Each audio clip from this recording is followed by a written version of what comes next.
Hello, everybody. My name is Hutch Johnson, and I am a meteorologist, 26 years on television. We're going to talk about a storm system that's going to work its way from the Gulf of Mexico all the way up the Atlantic seaboard. These are typically called nor'easters as they do, and it's going to bring wind and a lot of rain and even some severe thunderstorm potential as we head into and through our weekend. A couple of other things to keep in mind is that we do have a system making its way through the northern plains right now. It's an Alberta Clipper style system that's going to intensify as it works its way off to the east. And that storm system is going to impact those in Minnesota and the Great Lakes as we go into the weekend as well. The West Coast for now, a little bit of a break. Let's get right to the forecast details. And first, I want to highlight in detail what I'm anticipating the area of the risk for some severe thunderstorm weather. Now, as we go into Saturday, you see the coast of Florida has some highlighted colors here. The Storm Prediction Center has issued a slight risk of severe storms from Tampa and Bradenton straight down the west portion of Florida in the Gulf Coast side there as we head down towards Miami, all the way up in toward Orlando. Now, Orlando points north towards Ocala, not a good chance of severe weather, but we could have marginally severe weather in the green. That means one or two storms may possibly produce some hail. Hail is going to be a main threat from these storm systems as we go through. And the lightning, of course, with the locally heavy rain will also be an issue. And there's going to be some spin in the atmosphere just because there is a fairly strong low pressure center that will be really deepening and intensifying there as well.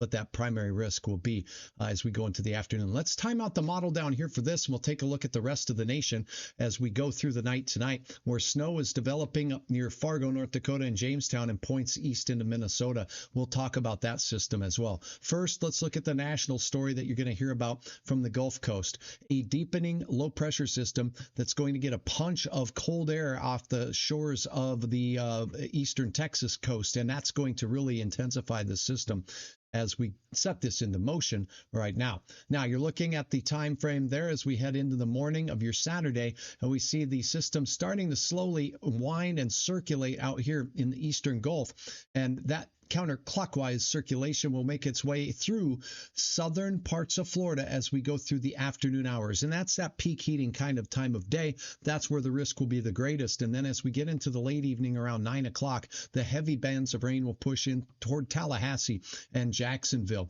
This system we can kind of carry up the coast as we push through and into your Sunday. Savannah, Georgia, very heavy rain, and into the Carolinas as we head into the early morning hours of your Sunday. Now, that system will continue to ride the coast and quickly move through, and the speed with which it moves through will limit some of the rainfall potential as it moves through the southeastern coastal areas, but there's still going to be some very soggy thunderstorm activity from these as they move up into the Virginias, from Richland towards Maryland and into Philly as we head into, this is the evening of Sunday. So a very fast moving system will limit the rainfall potential, but it will still be a soggy day. Check out where the snow will be with this system. That's where the cold air is, by the way. That's mainly up in Ontario as we head our way through the day. Now, as we head into Monday morning, here is where we're going to have a chance of some colder air wrapping around in the Ohio River Valley from Cincinnati to Columbus, Chicago, and the Windy City, seeing a chance for some snowflakes briefly. Western parts of PA could see snow, as will be the case across the elevated terrain of the Appalachians from Knoxville all the way up into areas east of Cleveland and western Pennsylvania. That quickly exits, though, as we head into our Tuesday morning. All in all, that system will work its way through as we go through. Now, a focal point on the Alberta Clipper. If you're in the Twin Cities, if you're in Des Moines, some wet weather will head your way as we go into Saturday morning, but it becomes quickly white in central Minnesota.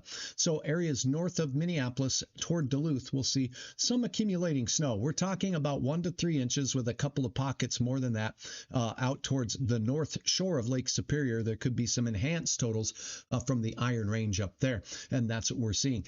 Quickly decreasing wind and clouds with this system as it rapidly exits, leaving the rest of the nation with quiet weather. Out on the west coast, here comes toward the latter portion of the period and heading into early next week. This cutoff low here will break down the jet stream pattern and allow for the jet stream to dig deeper to the south and more frequent weather will be heading into and hitting the southwestern United States as we head toward the lighter portion of the month that could impact our weather as we head toward the holiday season. That is a look at the national picture as we get through the weekend, a stormy one on Saturday in particular in the Gulf Coast portions of Florida. And then as we head through Saturday late, the storm system really races up the Atlantic seaboard with a lot of wind and wind-driven rain and localized areas of heavy rain. So some flooding potential with this system as it works its way through. The severe weather threat, by the way, in the midday and afternoon hours of your Saturday in parts of southern Florida. That's a look at your weather. I am meteorologist Hutch Johnson. Love to have your likes on this video if you like what you saw there, and go ahead and give me a subscription on my page here at Hutch's Weather. Appreciate your attention. Have a wonderful weekend, and well, as we head toward the holidays, we'll keep our eyes on this West Coast breakdown and a change in the jet stream pattern that's going to become a lot more El Nino-like as we head toward the holiday of Christmas and New Year's.